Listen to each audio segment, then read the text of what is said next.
Nag-viral online ang video ng tila sadyang pagpasok ng isang driver sa one-way na kalsada sa Bonifacio Global City o BGC.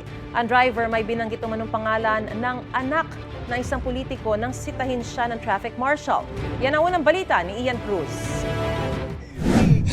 Wait lang, saan tayo? Left or right? Left or right? Left or right? Left. Sa videong ito, makikita ang isang lalaki nagmamaneho sa 28th Street sa Bonifacio Global City sa Taguig habang may mga kasama hanggang sa lumiko sila sa 7th Avenue na one-way. Pwede ba kumaliwa dyan? Pwede. Bawal! Basta ako. Lalakad ako. Pero tuloy sa pagmamaneho ang lalaki. Uhuli tayo. Saan tayo pupunta? Uy, wrong way ata. Kaya naman na-flag down sila ng traffic marshal. Yung way, the way. Oh, sabi mo waste. Kuya, we're getting lost. So, The way. Sir.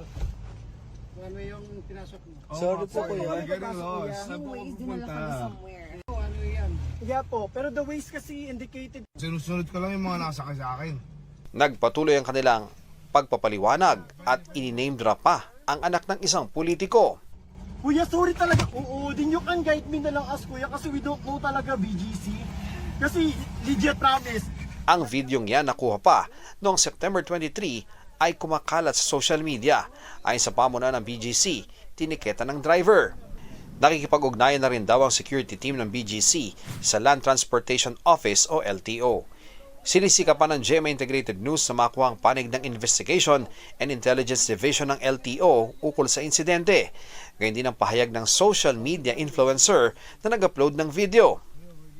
Hindi malinaw kung siya ang driver o siya ang kumuha ng video na base sa anggulo ay nakaupo sa harapang passenger seat. Ito ang unang balita. Ian Cruz para sa GMA Integrated News.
Mga kapuso, para una ka sa mga balita, mag-subscribe sa GMA Integrated News sa YouTube. Sa mga kapuso abroad, subaybayan niyo po kami sa GMA Pinoy TV at sa www.gmanews.tv.